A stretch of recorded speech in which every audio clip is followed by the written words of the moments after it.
Germany. Let's say hello right now to our first guest. He's a member of the European Parliament. He hails from the same party as the mayor of Barcelona, and we'll talk a little bit more about her in a moment. Ernest Urtasun, many thanks for being with us here on France 24. Are you surprised, first of all, by the way it unfolded today?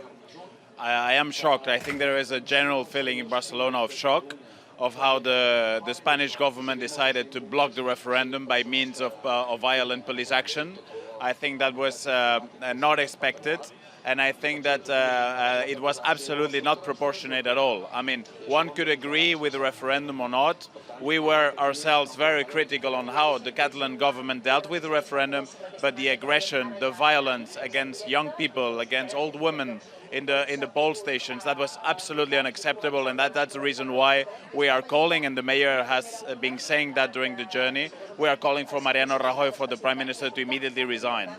Tell me a bit, before we get back to your call, tell me a bit about your day. What did you do this morning? Where did you go? Well, my day this morning, I was, of course, in the morning following closely the journey. Since I saw the action of the Spanish police, I went immediately to the poll station to see what was going on.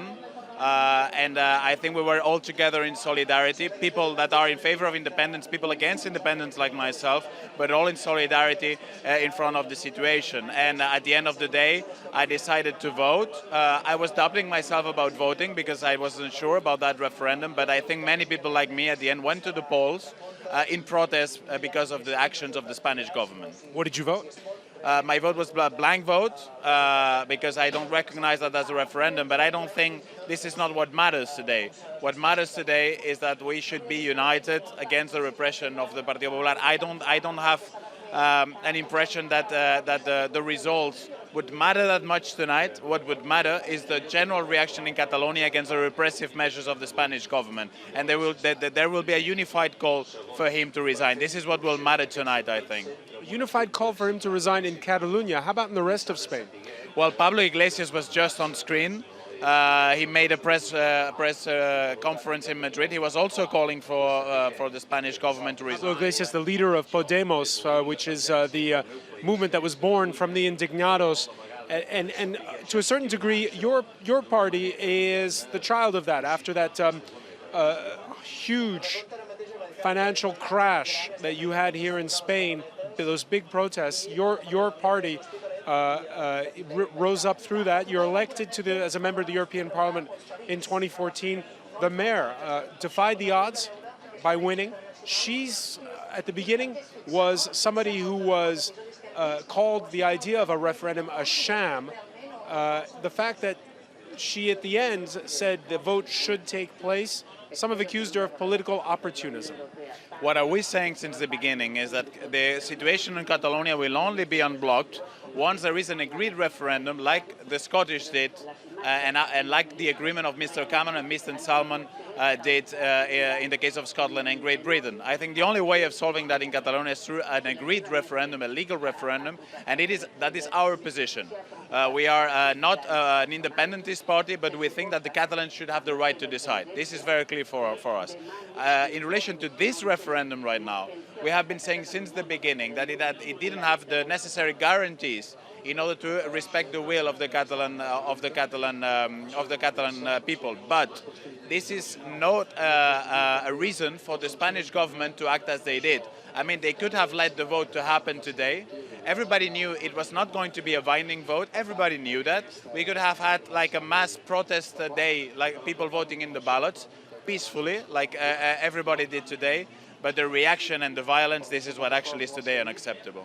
So what happens if the separatists make good on their threat or their pledge, if you will, depending on which side you're on, to declare independence after this vote? What's your message to the separatists? No, what I think today is that we have to wait until tomorrow to see what is the official reaction of the Catalan government. The Catalan president will be on a press conference later on tonight, so we will wait to see what he has to say. Same thing for the Spanish Prime Minister. What we believe is that there are no grounds after today for a unilateral declaration of independence. That we are convinced of that. What we have to do now is to be united in Catalonia, to ask Mariano Rajoy to negotiate a legal referendum. And what we will ask as well is the European Commission and other European partners to tell Rajoy that what happened today was unacceptable and that he has to negotiate a legal referendum. We have plenary session in Strasbourg in the European Parliament next week. Tomorrow we will demand a specific debate with the European Commission on what happened today and on the way forward in Catalonia. I think it's very important also that our European partners tell Rajoy that this is no way of acting, that this is a political issue to be dealt with politics, and that we need a binding referendum, a legal one, agreed with the Spanish government. After the financial crash, after the bankruptcy that hit Catalonia, how did the conversation go from being one about better redistribution of wealth, reforming finance, to a discussion about nationalism? What happened? Well, I think that there are two separate things. Two separate things? I think there are two separate things. The crisis in Catalonia comes before the crisis. Actually, it's a very long story, but there was an attempt by former Prime Minister Zapatero to reform the Catalan autonomy statute in order to give more competencies to the Catalan government. We agreed to that. We supported that new agreement with the Spanish government. And actually, it was the Spanish right wing, the party of Mr. Rajoy, that took that agreement to the Constitutional Court.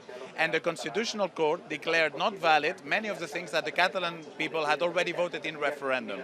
And that opened a big political crisis in Catalonia. So this is one side of the story. Of course, this happened in the middle of the economic crisis. And then we had also the cuts. We had also the problems with the social services. For sure, this had an impact as well. But I want to be very clear, what happens in Catalonia is not only a consequence of the financial crisis. There are more profound grounds, and it comes a bit earlier than the financial crisis. A little bit earlier than the financial crisis. Again, we get back to, and it's the question we'll be asking all our panelists, what happens tomorrow? You're asking the European Union to step in. There's another option, of course, which is that there's a crisis all around. Snap elections here and snap elections nationally for Spain. Well, we think that Mariano Rajoy should resign. And I want to be very clear as well, Mariano Rajoy has no majority in the Spanish parliament. More important, last week there was a vote in Spanish parliament on whether the Spanish parliament was supporting what the government was doing in Catalonia.